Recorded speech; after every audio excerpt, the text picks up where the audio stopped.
Let's be together forever. Was it back in middle school? During the prime of our youth, we truly believed in forever. I am Jack. Now, I'm already 30 years old. I gently place my suntanned hand on my wife's cheek. Then, a cool and cold sensation shivered through my skin. The really good people always seem to pass away too soon. Numerous lilies were prepared for my beloved wife, Lily. Their overly sweet scent made my head spin. We had been married for just about 3 years. Our life was settling down, and we were just starting to talk about having kids. We had a habit of jogging together every morning. That day, I overslept, and Lily left the house first. "I'll get too far ahead if you dawdle," she said as she closed the door. I can still clearly hear her voice in my ears. Why didn't I stop her? I should have asked her to wait until I was ready.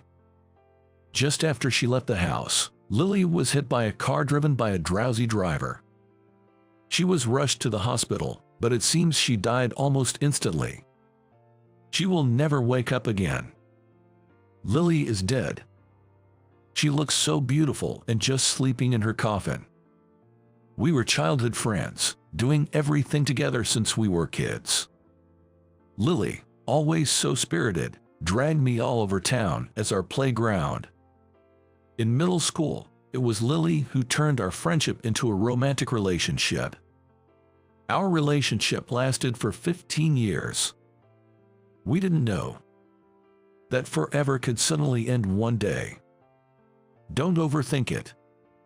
With a pale face, I stood there as the attendees spoke to me. Words of empathy and sorrow from the heart. Yet, even those felt like a nuisance. "How many kids do you want?" Lily often talked about the future like that, probably wishing we had married earlier. But she never rushed me, the dreamer, and supported me from the closest place. We had just become husband and wife. It was supposed to be the beginning. How should I live now? I don't know a world without Lily. Since then, I've just been working non-stop. It's already the 2020s. No one says can you fight 24 hours anymore, but I have nothing else but to immerse myself in work. If I stop for a moment, the unbearable reality hits me like a wave. Naturally, I quickly wore out my body and visibly lost weight. Only my eyes shone brightly, and in the mirror, I looked almost like a beast. How should I live? This question has been running through my head since the funeral. Maybe there's no answer. I continue to punish myself day after day. Then, one day, today, my body feels heavier than usual. Thinking of getting some fresh air, I slowly stood up. At that moment, everything went dark, and I collapsed. "Jack, are you okay?" "Hey, Jack." I hear my boss's voice from afar. But I don't have the strength to respond. Maybe it's not so bad to go to Lily. Thinking such thoughts, I passed out. When I woke up, I was in a hospital. Where am I? Reacting to my voice, the white curtains around me were swiftly opened. "Did you sleep well?" said a kindly old man. "He is probably a doctor at this hospital. It seems you've been quite exhausted." "Yes, but I need to get back to work." As I tried to get up, the doctor raised his hand in a gesture of caution. "You shouldn't overdo it at a time like this." Lying in bed, I listened to the doctor's words. "It seems I need a long rest." I felt something akin to despair. If I don't immerse myself in work, I'll have to face what I don't want to think about. It's not that the doctor is wrong. But please, don't ask me to do something unreasonable. After a while of resting, I went straight home. Facing the empty room, I whispered softly, "I'm home." The words vanished into the air like smoke. Resting, but what should I do? Rubbing my chin where a bruise had formed, I threw myself onto the sofa. Then, I noticed the bookshelf in the living room. There were the historical novels and fashion magazines I loved to read, and Lily's favorite books with stylish covers lined up tightly. Among them was one book that somehow caught my interest. I got up from the sofa and picked it up. Complete Guide to Hawaii. That's right. We had planned to go to Hawaii during this year's Christmas holidays. The cover depicted a deep blue sea. A book forgotten as if it had lost all its value. Feeling sorry for it, I brought it to the bedroom and started to read it while lying down. Sparkling sandy beaches and water surfaces that seemed to melt into the sky. Hawaii might not be bad. I took out my cell phone and opened a flight booking website. At this time of the year, just before the summer vacation rush, it seemed quite easy to get a flight. I booked a ticket for one, leaving tomorrow, and then fell asleep. I'll book a hotel when I wake up tomorrow. Well, it'll work out somehow. The moment I landed in Honolulu, I regretted it. I should have worn short sleeves. I had worn a long-sleeve t-shirt that was hanging in my room. I completely forgot about Hawaii's heat. I managed to book a hotel, so first, it's time to eat. I entered the first diner I saw and opened the menu. I ordered a glass of beer and a classic Loco Moco. As I wiped my hands with a wet towel, I looked around to see happy couples everywhere. I want a bite of that, a young woman was playfully asking her boyfriend. Would Lily have acted that way if she were here? After filling my stomach, I walked along the Kalakaua Avenue. But no matter what I saw, all I could think about was Lily. Lily this, Lily that, if Lily were here. Even though I came on a trip, my heart remained heavy. I even found myself hating this blue sky. How should I live? Once again, I started pondering this unanswerable question. In the evening, I sat on the beach with a soda in hand. The sky turned a fantastical color, like a painting. It's called the magic hour. I remember Lily once told me that. As I gazed at the dream-like beautiful scenery, tears began to fill my eyes. But if I'm going to cry, it's better to do so while looking at something beautiful. I wiped my tears with my arm and gazed back at the view. That's when it happened. A black hat tumbled in front of me. A bucket hat, was it? Lily had wanted one too. I picked it up and looked around for its owner. Then, excuse me, I heard a voice from behind and turned around. And then, I was struck as if by lightning. There she was, standing right there. No, it wasn't Lily. Her hairstyle was different, and she was much shorter than Lily. But she looked so much like her. Holding the hat, I was speechless as I stared at the girl's face. Then, she too looked startled. You can't be. She covered her mouth with both hands and stood frozen in shock. We stared at each other, frozen in place. You are. As I began to speak, a man's voice called from a distance. Hey, Emily. Hearing that, the girl seemed to snap back to reality, snatching her hat from me. She bowed quickly and ran off in a hurry. I watched her retreating back. Who was that? Lily had no sister. Then why did she look so much like her? Before I knew it, my tears had completely dried up. Maybe it was just a hallucination, my brain creating images of Lily. Forcing myself to accept that, I headed back to the hotel dejectedly. The next morning, I went straight to the beach after waking up. The early morning sea was refreshing. Standing in the water up to my waist, wearing my clothes, I felt a cool breeze. Memories of the years Lily and I spent together came flooding back. She was always my biggest fan and supporter. Where do abandoned dreams go? Will I forget them someday? As if to shake off those thoughts, I took a deep breath and dived under the water. Even if today is a bad day, tomorrow can surely be a good one. That was Lily's favorite saying. "Hey Lily, it's been a while, but no good days have come. I wanted to be with you forever." It was a short trip to Hawaii. While waiting for my luggage, I looked at the photos I had taken on my cell phone. I wished I could have shown them to Lily. After a while, my luggage arrived. Then, I heard a familiar voice. "Hey, Emily." It was the same voice that had called out to the girl on the beach. I looked in the direction of the voice and saw a familiar black hat. Our eyes met Lily's look-alike. She was on the same flight. I hadn't noticed at all. Such a coincidence, I thought, when... "Hey, isn't that you, Jack?" The man who had been with the girl approached, calling my name. It seemed he was an acquaintance. As I racked my brain thinking, who was it again?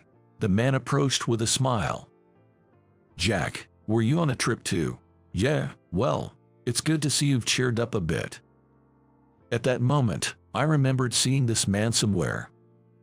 The place was Lily's funeral. His name, if I remember correctly, was Joseph. He was a distant relative of Lily's. Then, this girl must be. "Don't be shy, Emily. Come here and say hello." The girl, who had been watching from a distance, slowly came over. Even up close, she looked just like Lily. I couldn't help but keep my eyes on the girl's face, wondering if it was rude. "Jack, this is my daughter, Emily. She's in middle school and a bit shy around new people." Emily glanced at me, then shyly lowered her gaze and gave a small nod. I turned to her father and asked a question. "If you don't mind me asking, is Emily related to Lily by blood?"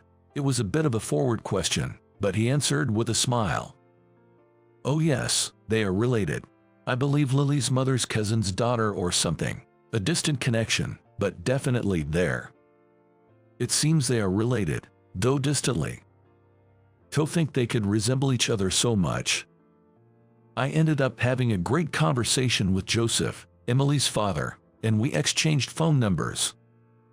We even found a common interest in historical novels and agreed to visit his house to see his collection. "See you another day," he said, as we parted, and Emily didn't look at me the entire time. It was a bit shocking, but she's at a sensitive age, so there must be a lot on her mind. Well, time to go. Back to reality tomorrow. Let's go home. Back to that dark room. A few weeks later, on a Sunday, I was invited to Joseph's house. After driving for about an hour, the navigation system announced my arrival. "Welcome, come on in." A house in the suburbs. Joseph ushered me in, and the interior was neatly organized. Wow, this is amazing. His prized bookshelf was filled with a vast collection of historical novels. "This is just a part of my collection." "Wow, that's incredible." Then, I heard the front door open. "Dad, I'm home." "Who's visiting?" Emily, apparently returning from an extracurricular activity, entered the room. Hello, Emily." I greeted her, but she quickly averted her eyes and left the room. "Emily, sorry, Jack, she seems to be nervous around you." "No worries at all." Then I noticed a photo frame displayed nearby. A young Emily, Joseph, and a boy with a woman around Joseph's age. "Oh, this is my late wife and son."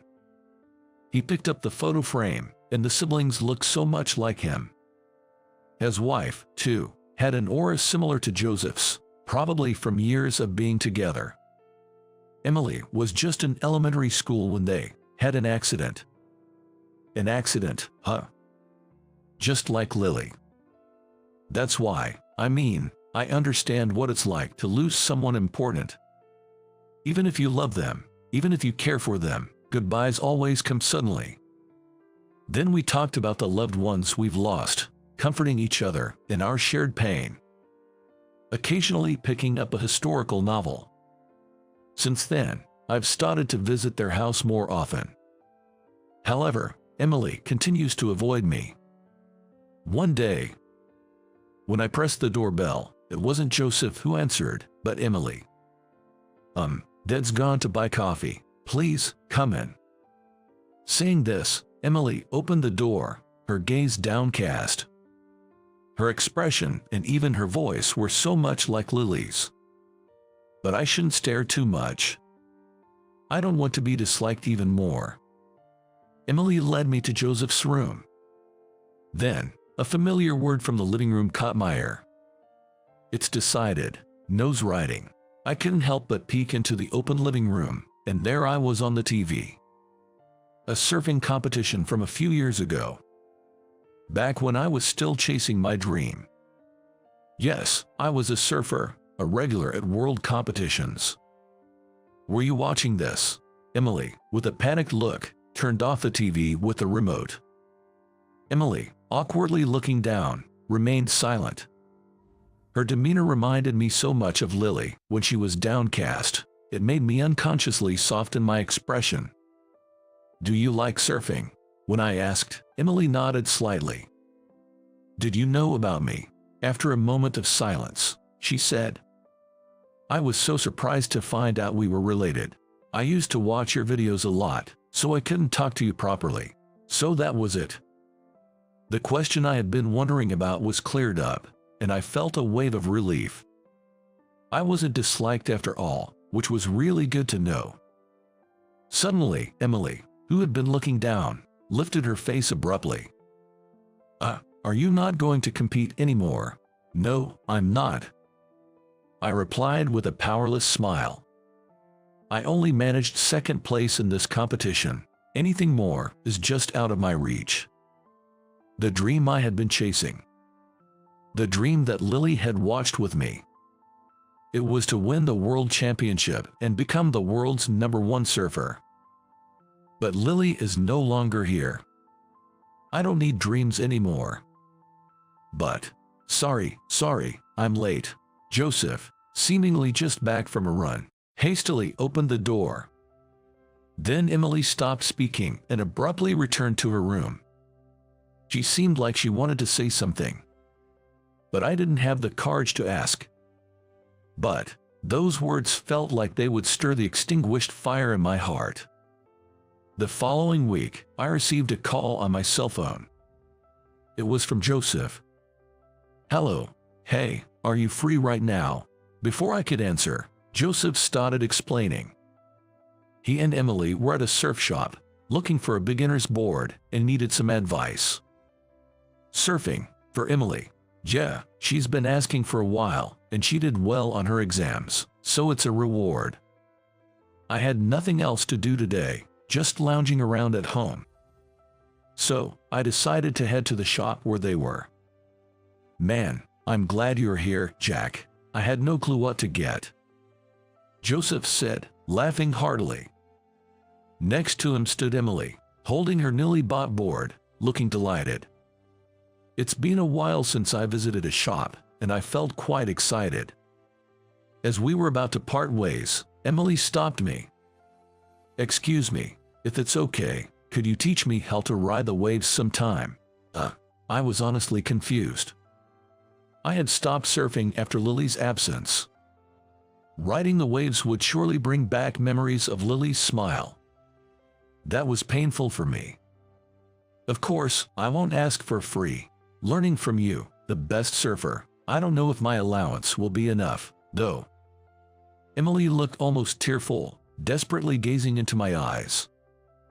Okay, you've won me over with that determination. You don't need to pay me. How about next Sunday? At that moment, Emily's face brightened. The best surfer, huh? While feeling a bit bitter, I parted ways with Joseph and Emily. The promised Sunday. A surfer's morning starts early. I went to pick up Emily at her house before 6 a.m. She was already waiting outside, eager. Good morning, she said, bowing her head. It felt like a sports camp. Leaving Joseph to join us later, Emily and I headed to the beach. The weather was clear. The wind was gentle and the waves were calm. The conditions weren't bad for a beginner. They weren't enough for me, but well, I'm not the one surfing. Emily, dressed in her wetsuit, was beaming, and that made me happy too. She's a quick learner, absorbing everything I taught her. Let's take a break for now. After spending some time in the sea, we went back to the car and ate sandwiches we'd bought on the way. Emily seemed to be getting more comfortable with me, starting to share things about herself. She talked about school, her extracurricular activity, her friends, and how she got into surfing. Surfing. My brother loved it. He used to watch your competition videos a lot. Emily was very close to her late brother, and her stories of him were tinged with sadness. Maybe it's rude to ask, but what was Lily like? Lily was. This sea breeze caressed my face. I remember talking like this on days with weather like this. Lily was my everything. More important than anything else, even more than surfing. I felt a twinge in my nose. I thought I had cried all the tears I had, but apparently there were still more. Are you really done competing? Such a straightforward question from a middle schooler. I, now a cunning adult, just smiled ambiguously to dodge the question. After lunch, with Joseph watching over us, Emily and I enjoyed the sea for a while longer. Since then, I've been to the beach several times with Emily and Joseph, carrying our boards. Emily had a great knack for surfing, improving interestingly fast. Each visit to the sea, I felt something stirring inside me. But I pretended not to notice. Passion, dreams, I thought I didn't need them anymore. Then, one day, "Jack, did you see that?" "Yeah, I saw it. Great job." Emily was attempting tricks that even intermediate surfers struggled with. I was amazed at how good she had become. "Now it's your turn, Jack." "All right, watch this." I caught a wave and stood up on my board. But then, maybe due to fatigue, my vision blurred. For a moment, I lost strength in my legs and nearly fell off the board. That's when it happened. "Go, Jack, don't give up." Emily's cheering echoed in my ears. I regained my balance and executed the move. Or at least I thought I did. But I slipped off the board and crashed into the water. I showed a bad side of me there. My training lapse had clearly weakened my stamina. I flopped down next to Emily sitting down on the sand. "Damn, that's frustrating," I said, trying to lighten the mood, and Emily responded, "Don't worry, Jack. Even if today was a bad day, my heart skipped a beat." Those words were, "Tomorrow will surely be okay, Jack. You are a hero to surfing fans." Those were Lily's words. Words she had said to me dozens, hundreds of times. Unable to say anything, I just stared at the sand at my feet. How should I live? A question that had been on my mind ever since Lily was gone. I knew there probably wouldn't be an answer. But still. Yeah, tomorrow will surely be okay. I stood up abruptly and dived into the sea. My overflowing tears blended with the water, becoming one with the sea. "Hey Lily, I don't think I'm ready to move on yet. But I want to be okay, little by little, tomorrow, and in a year, in 10 years. I want to live a life that wouldn't embarrass Lily. I want to show a cool side of myself to Emily, who has become like a sister to me, someone who shares Lily's words with me. Can I dream again?" As I floated, carried by the waves, I asked this question to the sky. Several years later. "It's all thanks to you, Jack. To think we could see such a view," Joseph said, his eyes moist, as he watched his daughter laugh on the podium. In Emily's arms was a photo of her mother and brother. Since then, Emily had improved remarkably and was now competing for medals in junior tournaments. The medal shining on her chest was silver. Her challenges would probably continue. It's all because Emily worked hard. She resembled my dear wife so much, my sister in arms. When I first met her at the sea in Hawaii, I never imagined things would turn out this way. How should I live, continuing to share in Emily's dreams? That kind of life would be nice. But as for me, come on, Jack, it's almost time for your award ceremony. I'm on my way. I was close, but not quite there for the championship. However, I can still do it. The dream Lily and I watched together. I will make it come true someday. So watch over me, Lily. I will continue to live with my dreams.